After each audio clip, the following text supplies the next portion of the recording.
भक्तों, भगवान गणेश बुद्धि, समृद्धि और संतान के दाता हैं। यदि आपके जीवन में संतान प्राप्ति में बाधा, संतान के स्वास्थ्य या भविष्य को लेकर चिंता या संतान से जुड़ी किसी भी प्रकार की समस्या है, तो आप श्री गणेश जी की आराधना और उनके मंत्रों का जाप अवश्य करें।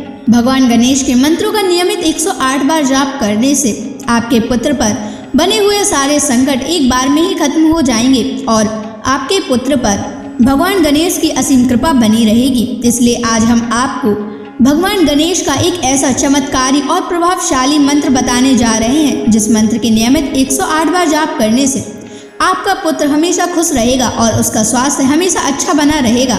आपके पुत्र को उसके भविष्य में कभी भी असफलता प्राप्त नहीं होगी, उसका जीवन हमेशा खुशियों से भर जाएगा। इसलिए प्यारे भक्तों, इस मंत्र का नियमित 108 बार जाप करें। यह गणेश जी का अचूक मंत्र है, इसलिए इस मंत्र का नियमित 108 बार जाप करें। यदि आप इस मंत्र का नियमित 108 बार जाप करने में असफल हैं, तो आप इस वीडियो को अपने मोबाइल फ़ोन पर या स्पीकर पर चलाकर नियमित सुनें।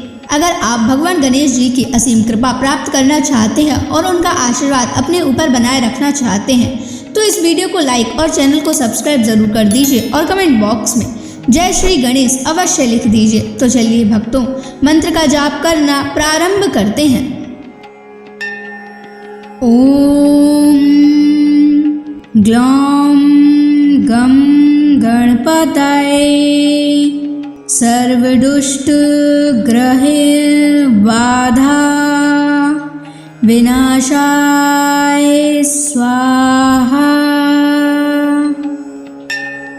ओम ग्लौम गम गणपतये सर्वदुष्ट ग्रहे बाधा विनाशाय स्वाहा। ओम ग्लौम गम गणपतये सर्वदुष्ट ग्रहे बाधा विनाशाय स्वाहा। ओम ग्लौम गम गणपतये सर्वदुष्ट ग्रहे बाधा विनाशाय स्वाहा। ओम ग्लौम गम गणपतये सर्वदुष्ट ग्रहे बाधा विनाशाय स्वाहा। ओम ग्लौम गम गणपतये सर्वदुष्ट ग्रहे बाधा विनाशाय स्वाहा। ओम ग्लौम गम गणपतये सर्वदुष्ट ग्रहे बाधा विनाशाय स्वाहा। ओम ग्लौम गम गणपतये सर्वदुष्ट ग्रहे बाधा विनाशाय स्वाहा। ओम ग्लौम गम गणपतये सर्वदुष्ट ग्रहे बाधा विनाशाय स्वाहा। ओम ग्लौम गम गणपतये सर्वदुष्ट ग्रहे बाधा विनाशाय स्वाहा। ओम ग्लौं गं गणपतये सर्वदुष्टग्रहबाधा विनाशाय स्वाहा। ॐ ग्लौं गं गणपतये सर्वदुष्टग्रहबाधा विनाशाय स्वाहा। ॐ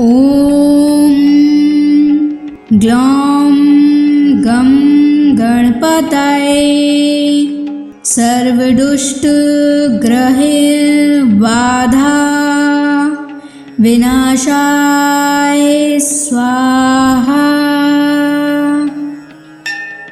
ॐ ग्लौं गं गणपतये सर्वदुष्टग्रहबाधा विनाशाय स्वाहा। ॐ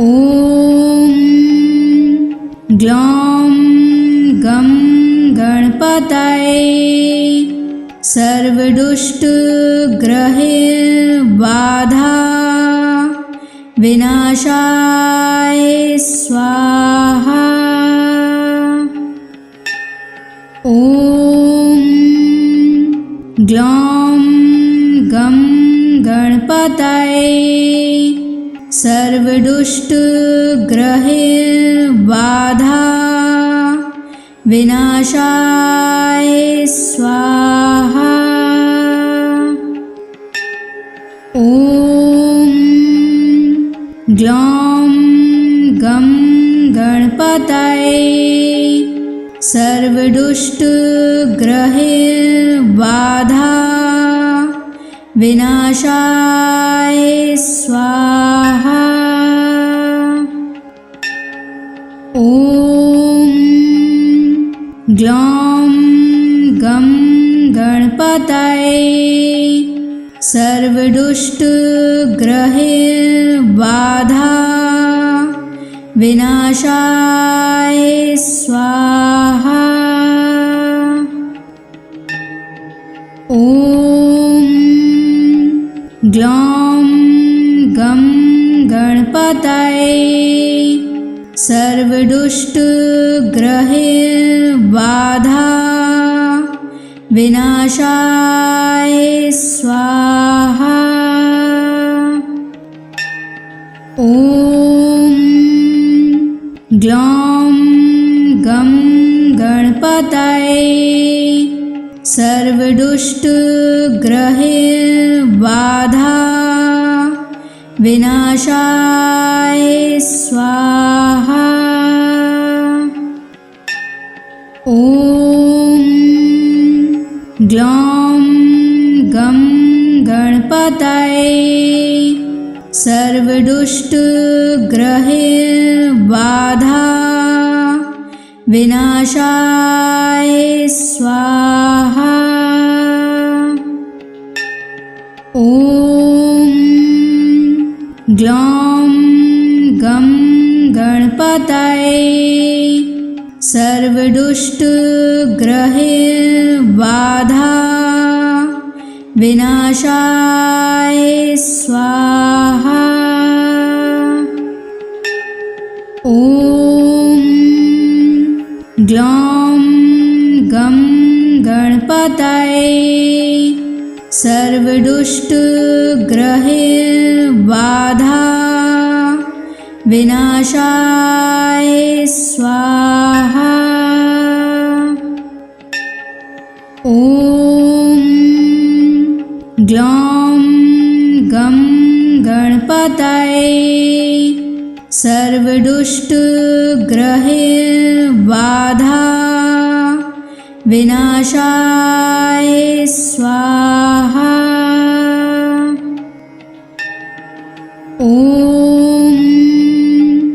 ग्लौं गं गणपतये सर्वदुष्टग्रहैर्बाधा विनाशाय स्वाहा। ॐ ग्लौं गं गणपतये सर्वदुष्टग्रहैर्बाधा विनाशाय स्वाहा। ॐ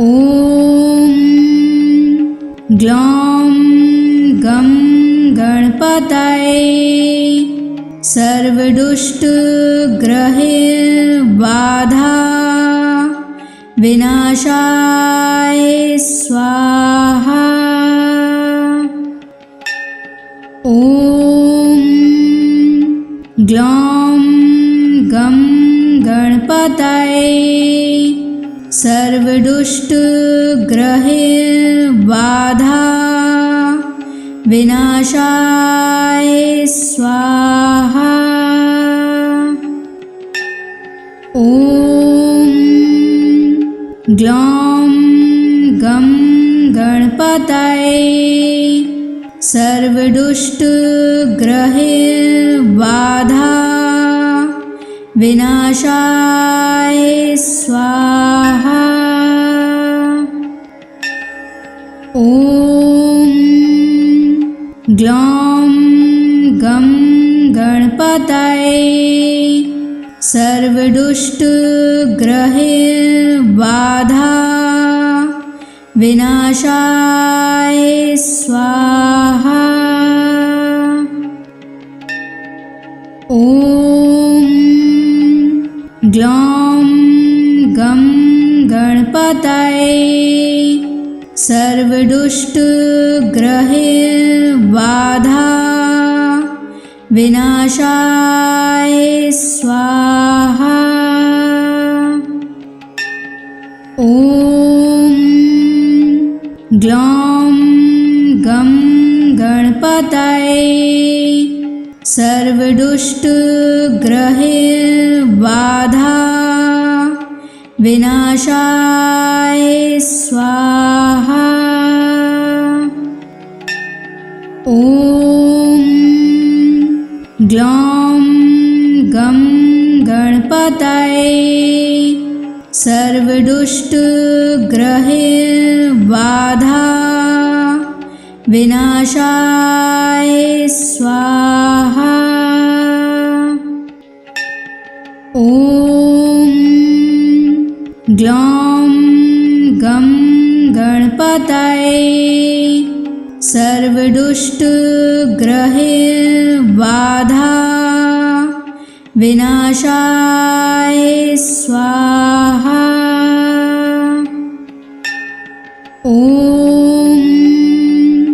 ग्लौं गं गणपतये सर्वदुष्टग्रहैर्बाधा विनाशाय स्वाहा। ॐ ग्लौं गं गणपतये सर्वदुष्टग्रहैर्बाधा विनाशाय स्वाहा। ॐ ग्लौं गं गणपतये सर्वदुष्टग्रहैर्बाधा विनाशाय स्वाहा। ॐ ग्लौं गं गणपतये सर्वदुष्टग्रहैर्बाधा विनाशाय स्वाहा। ॐ ग्लौं गं गणपतये सर्वदुष्टग्रहैर्बाधा विनाशाय स्वाहा। ॐ ग्लौं गं गणपतये सर्वदुष्टग्रहबाधा विनाशाय स्वाहा। ॐ ग्लौं गं गणपतये सर्वदुष्टग्रहबाधा विनाशाय स्वाहा। ॐ ग्लौं गं गणपतये सर्वदुष्टग्रहबाधा विनाशाय स्वाहा। ॐ ग्लौं गं गणपतये सर्वदुष्टग्रहबाधा विनाशाय स्वाहा। ॐ ग्लौं गं गणपतये सर्वदुष्टग्रहबाधा विनाशाय स्वाहा। ॐ ग्लौं गं गणपतये सर्वदुष्टग्रहबाधा विनाशाय स्वाहा। ॐ ग्लौं गं गणपतये सर्वदुष्टग्रहबाधा विनाशाय स्वाहा। ॐ ग्लौं गं गणपतये सर्वदुष्टग्रहबाधा विनाशाय स्वाहा। ॐ ग्लौं गं गणपतये सर्वदुष्टग्रहबाधा विनाशाय स्वाहा। ॐ ग्लौं गं गणपतये सर्वदुष्टग्रहबाधा विनाशाय स्वाहा। ॐ ग्लौं गं गणपतये सर्वदुष्टग्रहबाधा विनाशाय स्वाहा। ॐ ग्लौं गं गणपतये सर्वदुष्टग्रहबाधा विनाशाय स्वाहा। ॐ ग्लौं गं गणपतये सर्वदुष्टग्रहबाधा विनाशाय स्वाहा। ॐ ग्लौं गं गणपतये सर्वदुष्टग्रहबाधा विनाशाय स्वाहा। ॐ ग्लौं गं गणपतये सर्वदुष्टग्रहबाधा विनाशाय स्वाहा। ॐ ग्लौं गं गणपतये सर्वदुष्टग्रहबाधा विनाशाय स्वाहा। ॐ ग्लौं गं गणपतये सर्वदुष्टग्रहबाधा विनाशाय स्वाहा। ॐ ग्लौं गं गणपतये सर्वदुष्टग्रहबाधा विनाशाय स्वाहा। ॐ ग्लौं गं गणपतये सर्वदुष्टग्रहबाधा विनाशाय स्वाहा। ॐ ग्लौं गं गणपतये सर्वदुष्टग्रहबाधा विनाशाय स्वाहा। ॐ ग्लौं गं गणपतये सर्वदुष्टग्रहबाधा विनाशाय स्वाहा। ॐ ग्लौं गं गणपतये सर्वदुष्टग्रहबाधा विनाशाय स्वाहा। ॐ ग्लौं गं गणपतये सर्वदुष्टग्रहबाधा विनाशाय स्वाहा। ॐ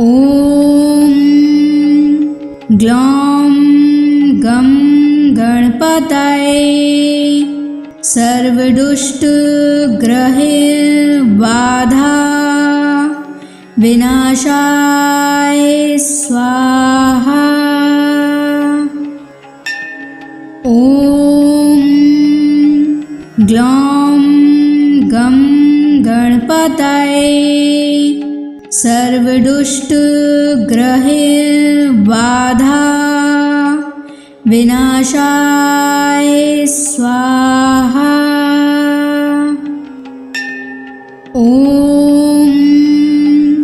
ग्लौं गं गणपतये सर्वदुष्टग्रहबाधा विनाशाय स्वाहा। ॐ ग्लौं गं गणपतये सर्वदुष्टग्रहबाधा विनाशाय स्वाहा। ॐ ग्लौं गं गणपतये सर्वदुष्टग्रहबाधा विनाशाय स्वाहा। ॐ ग्लौं गं गणपतये सर्व सर्वदुष्टग्रहैर्बाधा विनाशाय स्वाहा। ॐ ग्लौं गं गणपतये सर्वदुष्टग्रहैर्बाधा विनाशाय स्वाहा। ॐ ग्लौं गं गणपतये सर्वदुष्टग्रहैर्बाधा विनाशाय स्वाहा। ॐ ग्लौं गं गणपतये सर्वदुष्टग्रहैर्बाधा विनाशाय स्वाहा। ॐ ग्लौं गं गणपतये सर्वदुष्टग्रहैर्बाधा विनाशाय स्वाहा। ॐ ग्लौं गं गणपतये सर्वदुष्टग्रहैर्बाधा विनाशाय स्वाहा। ॐ ग्लौं गं गणपतये सर्वदुष्टग्रहैर्बाधा विनाशाय स्वाहा। ॐ ग्लौं गं गणपतये सर्वदुष्टग्रहैर्बाधा विनाशाय स्वाहा। ॐ ग्लौं गं गणपतये सर्वदुष्टग्रहैर्बाधा विनाशाय स्वाहा। ॐ ग्लौं गं गणपतये सर्वदुष्टग्रहैर्बाधा विनाशाय स्वाहा। ॐ ग्लौं गं गणपतये सर्वदुष्टग्रहैर्बाधा विनाशाय स्वाहा। ॐ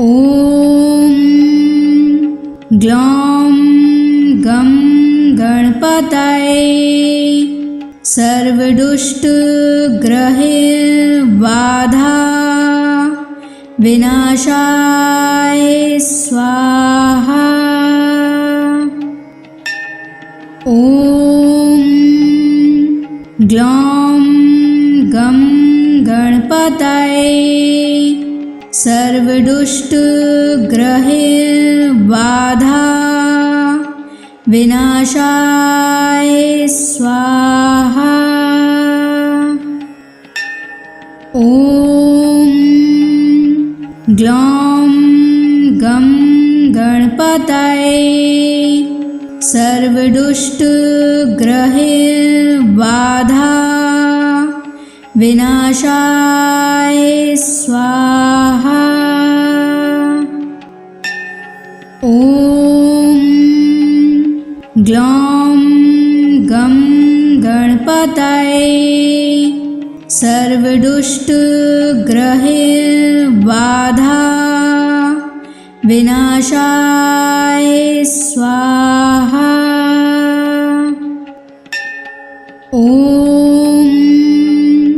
ग्लौं गं गणपतये सर्वदुष्टग्रहबाधा विनाशाय स्वाहा।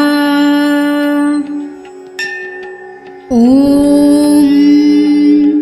ग्लौं गं गणपतये सर्वदुष्टग्रहबाधा विनाशाय स्वाहा। ॐ ग्लौं गं गणपतये सर्वदुष्टग्रहबाधा विनाशाय स्वाहा। ॐ ग्लौं गं गणपतये सर्वदुष्टग्रहबाधा विनाशाय स्वाहा। ॐ ग्लौं गं गणपतये सर्वदुष्टग्रहबाधा विनाशाय स्वाहा। ॐ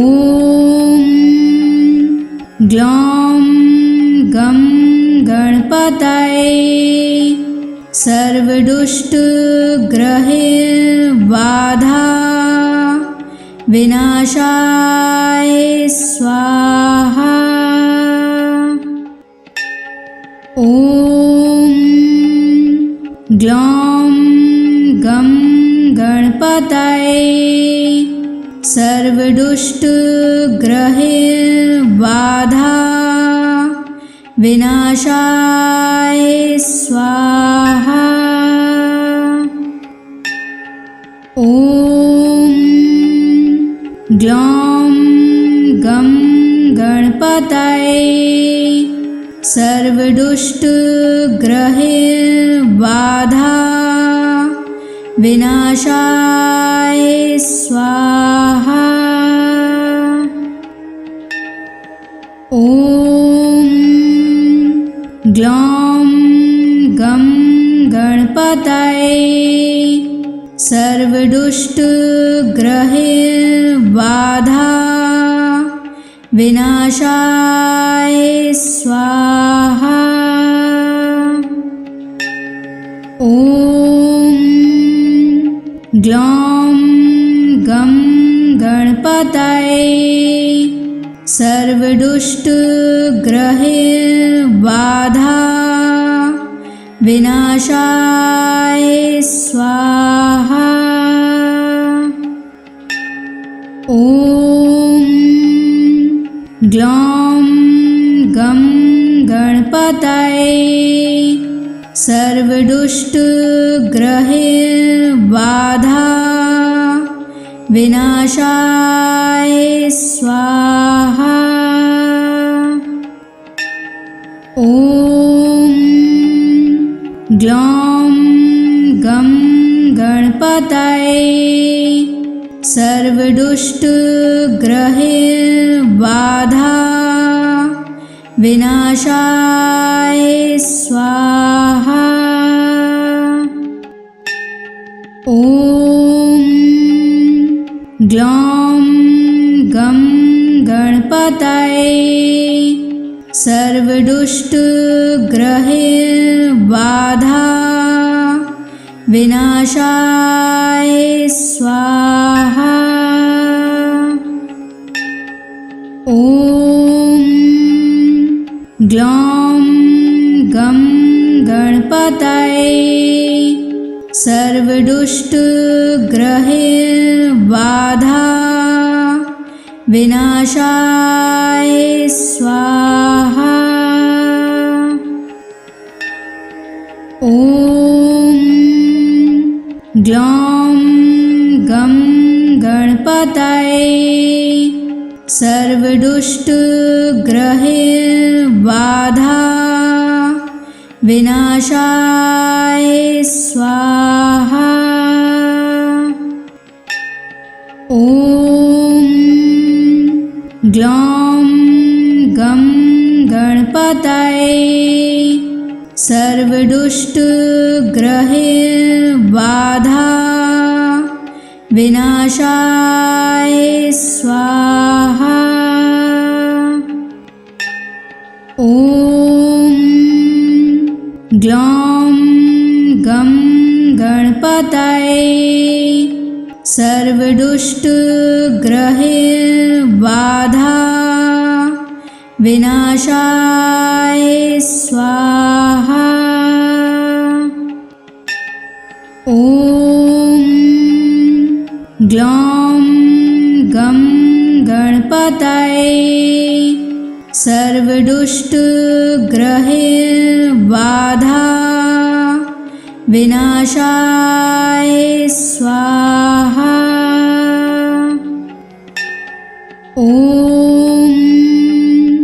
ग्लौं गं गणपतये सर्वदुष्टग्रहैर्बाधा विनाशाय स्वाहा। ॐ ग्लौं गं गणपतये सर्वदुष्टग्रहैर्बाधा विनाशाय स्वाहा। ॐ ग्लौं गं गणपतये सर्वदुष्टग्रहैर्बाधा विनाशाय स्वाहा। ॐ ग्लौं गं गणपतये सर्वदुष्टग्रहैर्बाधा विनाशाय स्वाहा। ॐ ग्लौं गं गणपतये सर्वदुष्टग्रहैर्बाधा विनाशाय स्वाहा। ॐ ग्लौं गं गणपतये सर्वदुष्टग्रहैर्बाधा विनाशाय स्वाहा। ॐ ग्लौं गं गणपतये सर्वदुष्टग्रहैर्बाधा विनाशाय स्वाहा। ॐ ग्लौं गं गणपतये सर्वदुष्टग्रहैर्बाधा विनाशाय स्वाहा। ॐ ग्लौं गं गणपतये सर्वदुष्टग्रहैर्बाधा विनाशाय स्वाहा। ॐ ग्लौं गं गणपतये सर्वदुष्टग्रहैर्बाधा विनाशाय स्वाहा। ॐ ग्लौं गं गणपतये सर्वदुष्टग्रहैर्बाधा विनाशाय स्वाहा।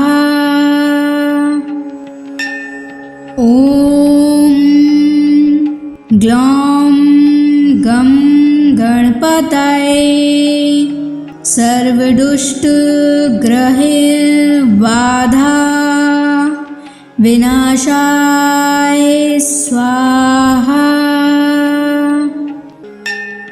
ॐ ग्लौं गं गणपतये सर्वदुष्टग्रहबाधा विनाशाय स्वाहा। ॐ ग्लौं गं गणपतये सर्वदुष्टग्रहबाधा विनाशाय स्वाहा। ॐ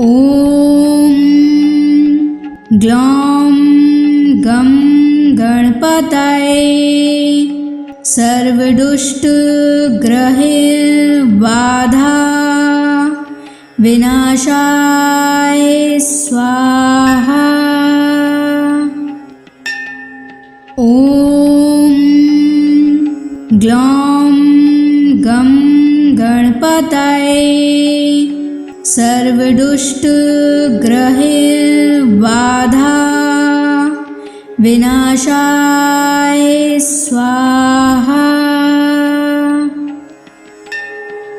ॐ ग्लौं गं गणपतये सर्वदुष्टग्रहबाधा विनाशाय स्वाहा। ॐ ग्लौं गं गणपतये सर्वदुष्टग्रहबाधा विनाशाय स्वाहा। ॐ ग्लौं गं गणपतये सर्वदुष्टग्रहबाधा विनाशाय स्वाहा। ॐ ग्लौं गं गणपतये सर्वदुष्टग्रहबाधा विनाशाय स्वाहा। ॐ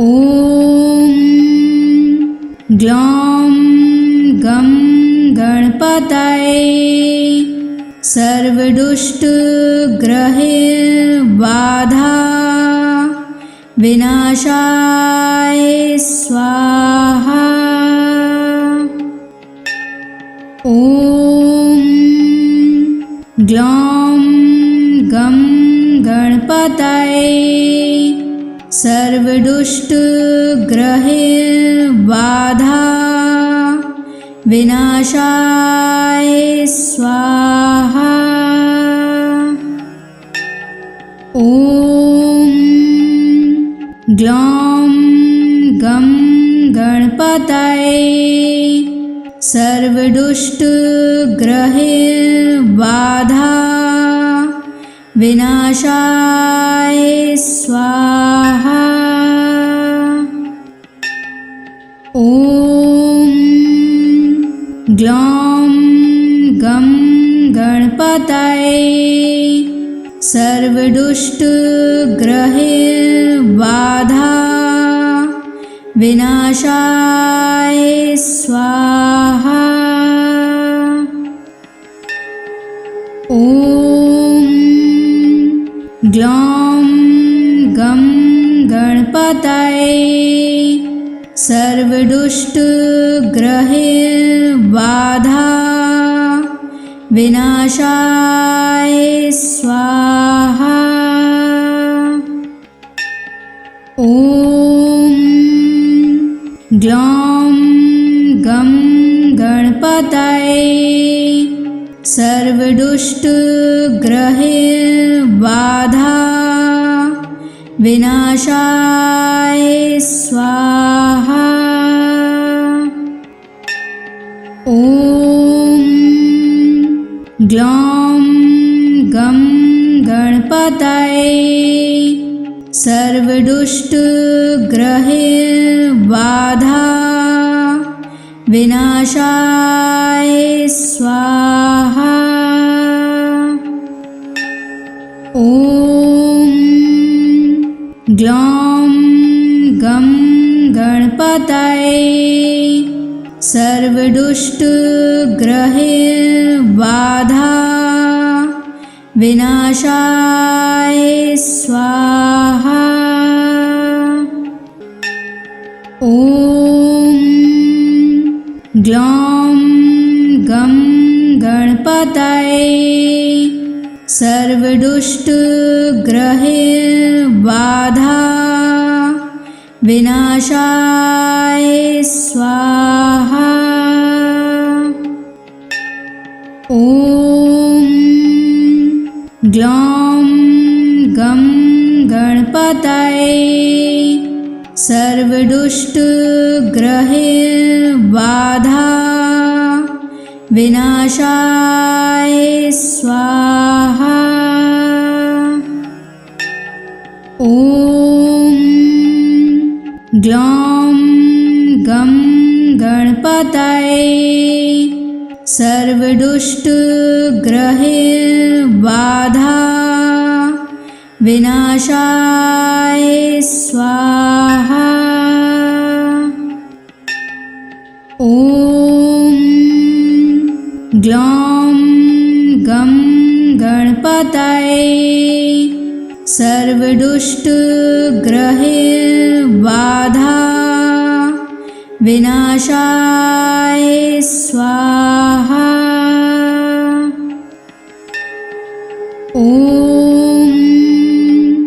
ग्लौं गं गणपतये सर्वदुष्टग्रहबाधा विनाशाय स्वाहा। ॐ ग्लौं गं गणपतये सर्वदुष्टग्रहबाधा विनाशाय स्वाहा। ॐ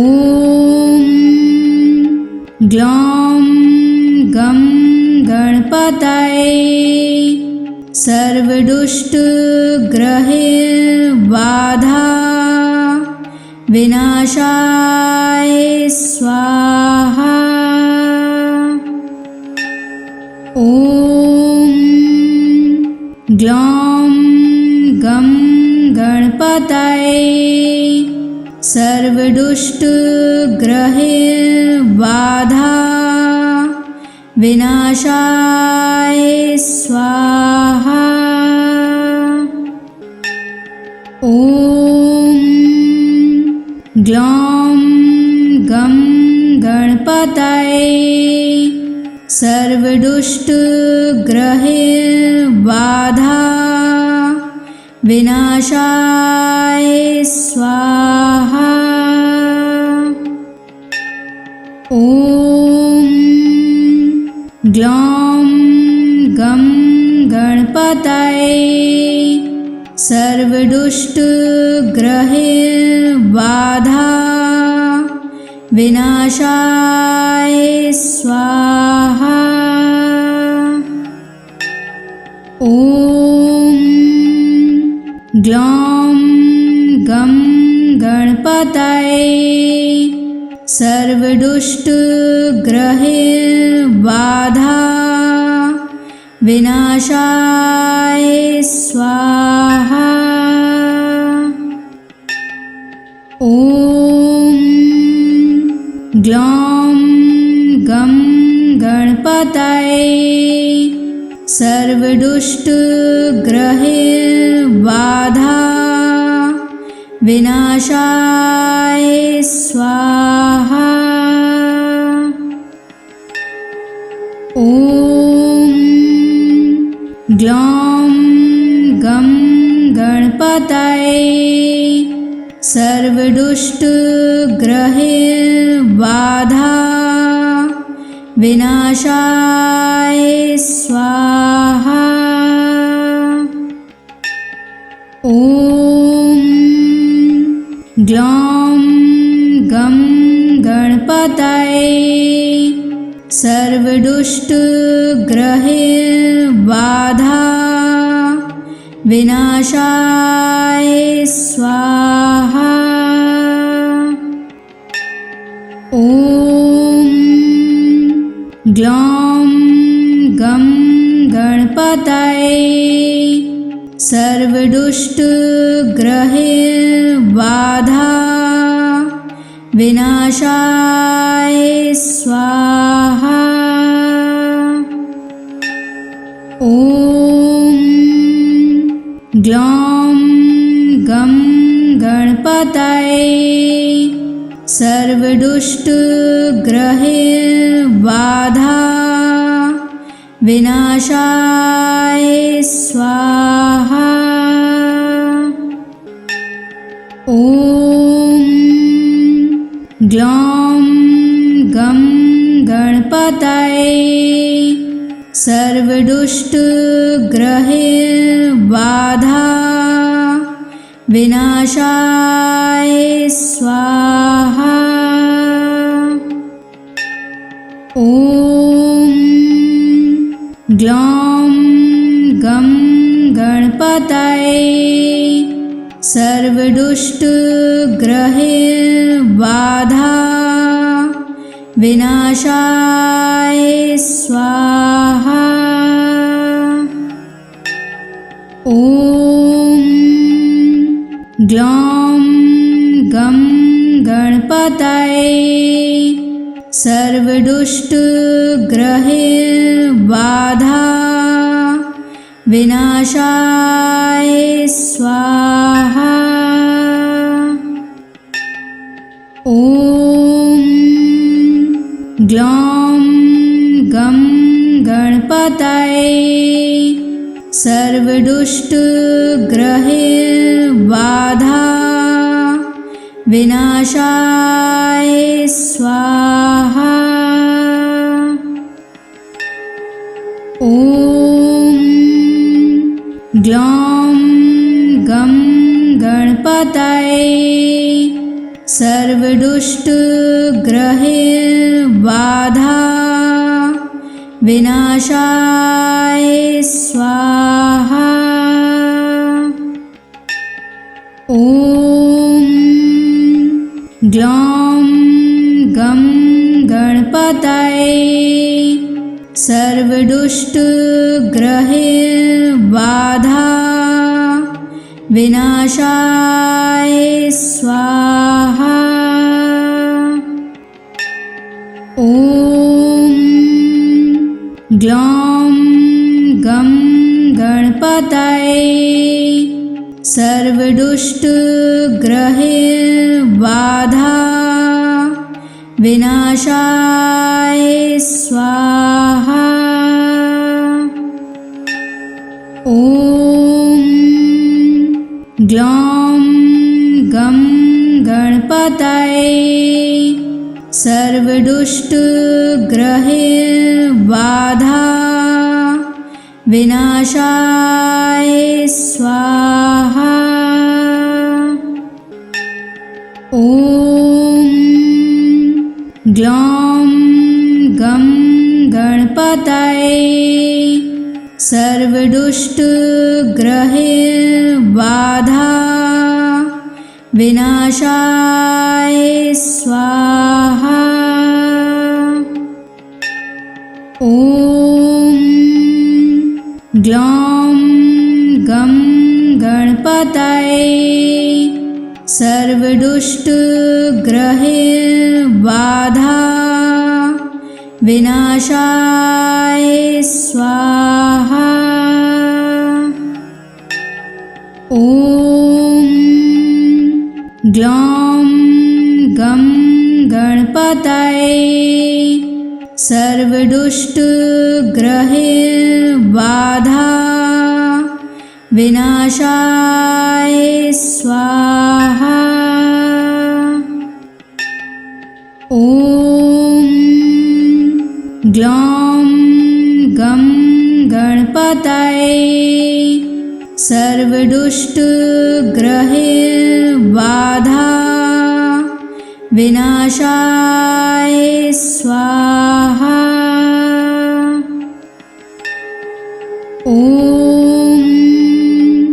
ग्लौं गं गणपतये सर्वदुष्टग्रहबाधा विनाशाय स्वाहा। ॐ ग्लौं गं गणपतये सर्वदुष्टग्रहबाधा विनाशाय स्वाहा। ॐ ग्लौं गं गणपतये सर्वदुष्टग्रहबाधा विनाशाय स्वाहा। ॐ ग्लौं गं गणपतये सर्वदुष्टग्रहबाधा विनाशाय स्वाहा। ॐ ग्लौं गं गणपतये सर्वदुष्टग्रहबाधा विनाशाय स्वाहा। ॐ ग्लौं गं गणपतये सर्वदुष्टग्रहबाधा विनाशाय स्वाहा। ॐ ग्लौं गं गणपतये सर्वदुष्टग्रहबाधा विनाशाय स्वाहा। ॐ ग्लौं गं गणपतये सर्वदुष्टग्रहबाधा विनाशाय स्वाहा। ॐ ग्लौं गं गणपतये सर्वदुष्टग्रहबाधा विनाशाय स्वाहा। ॐ ग्लौं गं गणपतये सर्वदुष्टग्रहबाधा विनाशाय स्वाहा। ॐ ग्लौं गं गणपतये सर्वदुष्टग्रहबाधा विनाशाय स्वाहा। ॐ ग्लौं गं गणपतये सर्वदुष्टग्रहबाधा विनाशाय स्वाहा। ॐ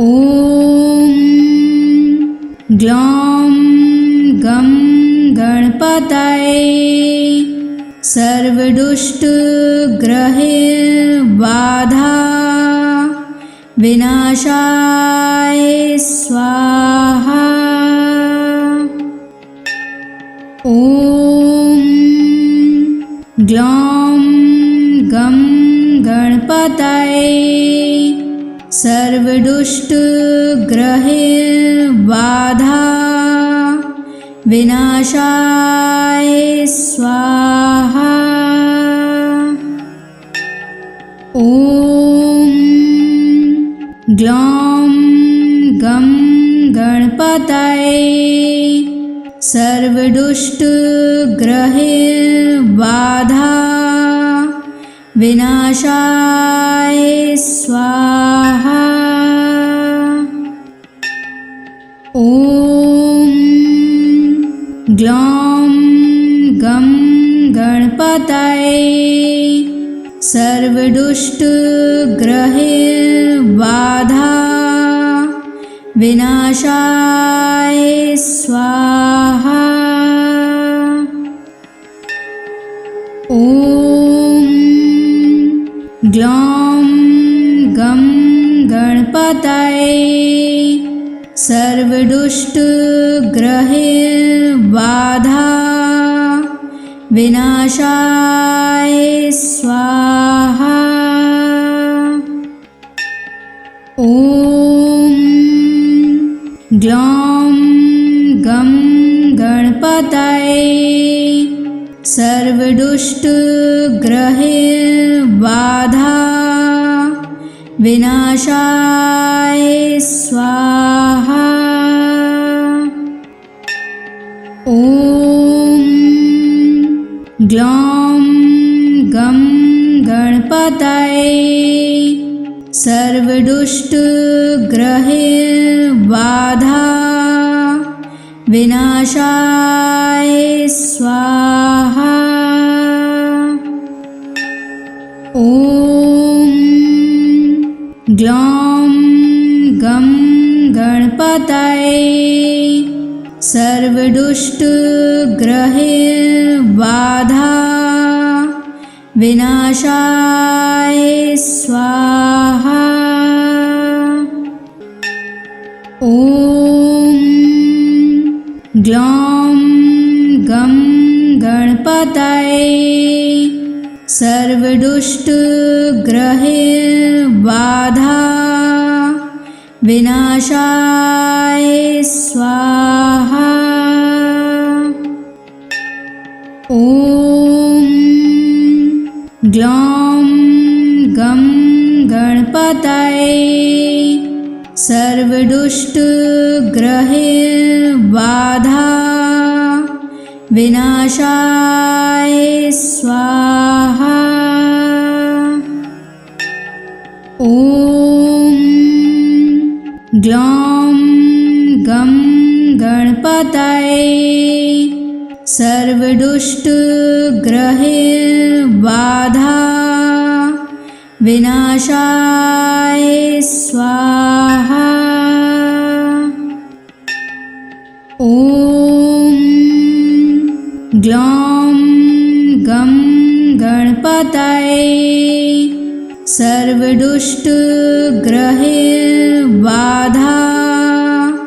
विनाशाय स्वाहा। ॐ ग्लौं गं गणपतये सर्वदुष्टग्रहबाधा विनाशाय स्वाहा। ॐ ग्लौं गं गणपतये सर्वदुष्टग्रहबाधा विनाशाय स्वाहा। ॐ ग्लौं गं गणपतये सर्वदुष्टग्रहबाधा विनाशाय स्वाहा। ॐ ग्लौं गं गणपतये सर्वदुष्टग्रहबाधा सर्वदुष्टग्रहैर्बाधा विनाशाय स्वाहा। ॐ ग्लौं गं गणपतये सर्वदुष्टग्रहैर्बाधा विनाशाय स्वाहा। ॐ ग्लौं गं गणपतये सर्वदुष्टग्रहैर्बाधा विनाशाय स्वाहा। ॐ ग्लौं गं गणपतये सर्वदुष्टग्रहैर्बाधा विनाशाय स्वाहा। ॐ ग्लौं गं गणपतये सर्वदुष्टग्रहैर्बाधा विनाशाय स्वाहा। ॐ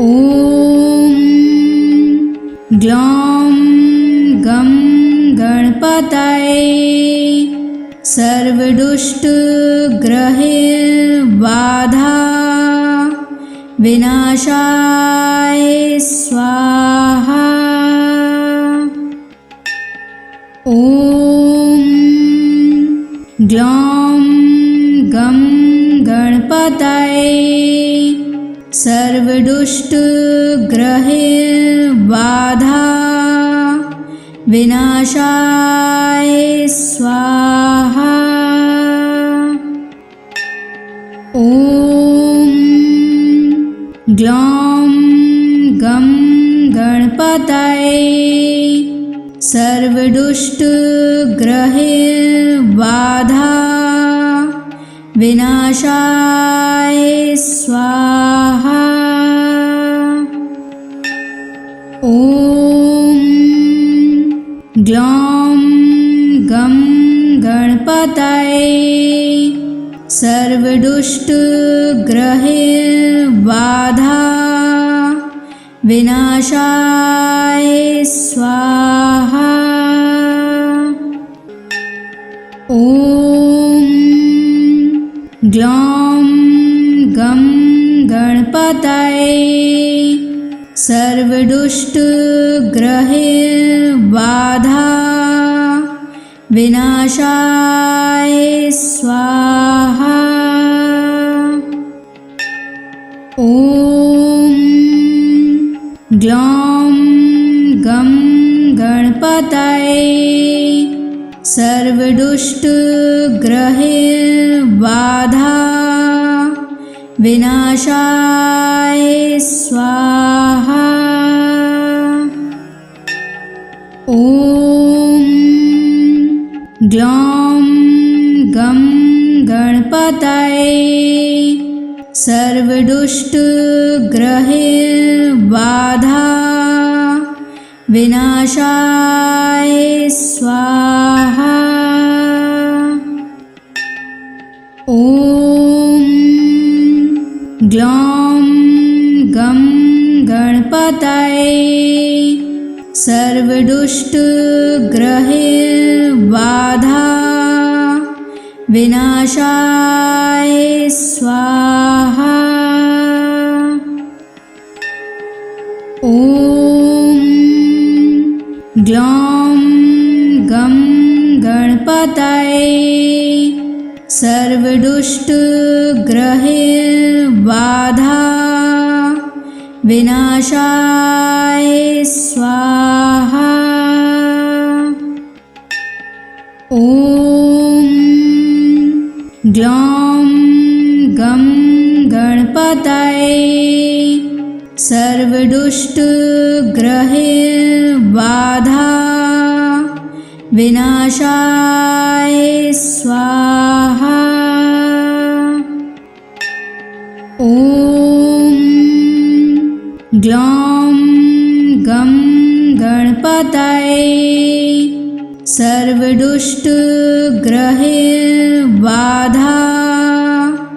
विनाशाय स्वाहा। ॐ ग्लौं गं गणपतये सर्वदुष्टग्रहबाधा विनाशाय स्वाहा। ॐ ग्लौं गं गणपतये सर्वदुष्टग्रहबाधा